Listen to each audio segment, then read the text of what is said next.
Bitcoin Cash was born out of what is known as a hard fork. Think of Bitcoin Cash much like a branch. Bitcoin, like other crypto coins, are made up of two parts, a protocol and a blockchain. A protocol is simply a set of rules which the crypto community have agreed to follow in the course of their interactions. A community in the case of Bitcoin would be the Bitcoin developers as well as miners.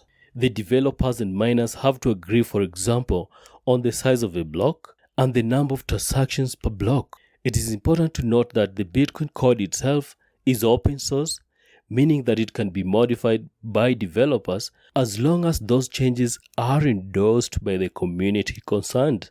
When developers and miners cannot agree on how to add a block to a blockchain, a fork is formed. Bitcoin Cash was formed when the Bitcoin community could not agree on the size of a block. Some developers were of the view that Bitcoin was rather slow, something that hindered it from being used as a medium of exchange. This particularly became an issue after Bitcoin became more and more popular, meaning an influx of transactions.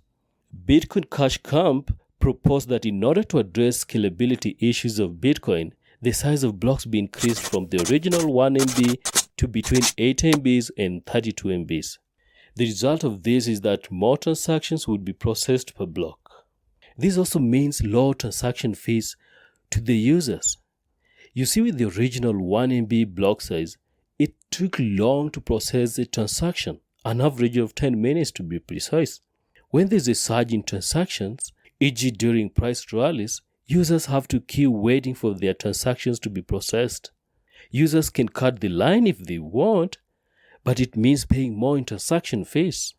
Bitcoin Cash sort of solves that problem.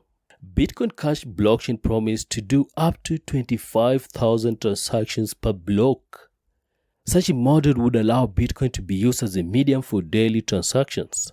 It, in effect, puts it in the same league as Visa and credit card organizations as far as the speed of transactions is concerned. Combine that with its peer-to-peer and decentralized characteristics, and you get a cryptocurrency suited for both store value and a medium of exchange.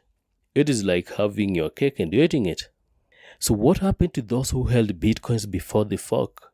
If you had 100 Bitcoins in the original Bitcoin blockchain, but you decide to go with the Bitcoin Cash, what happens to your Bitcoin balance? Because ideally the transactions which happened in the original Bitcoin also occurred in the Bitcoin Cash, before the fork that is, you go with your balances. This is what some people call free money. Only that this time, they will not be called Bitcoin, but rather Bitcoin Cash. Keep in mind that those two being separate commodities will be priced differently. So whether you have free money really depends on whether your coins have value after the fork or not. Speaking of value, Bitcoin Cash price in dollars as at the time of making this video is $383. This is compared to $578 in 2017, moments after the fork. It is called a hard fork because Bitcoin blockchain is not compatible with that of Bitcoin Cash. This is not to say they do not have similarities. Both use proof of work consensus mechanism to mine new coins.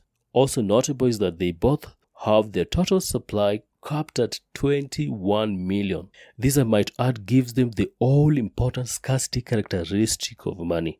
In conclusion, let me give a quick recap of what is Bitcoin Cash. It came as a result of Bitcoin hard fork in the year 2017, when the Bitcoin community could not agree on the size of a block. One camp wanted the status quo 1 megabyte size, while the second camp was of the view that the size be increased up to 32 MBs, depending on need. The whole point was to increase transaction speed. Thus, for the increase in block size would later form Bitcoin Cash. Both Bitcoin and Bitcoin Cash still use proof of work and have their coins capped at 21 million. If you got value from this video, kindly give it a like. Also subscribe for more simplified videos about Bitcoin and everything cryptocurrencies. Thanks for watching, and I'll see you in the comments.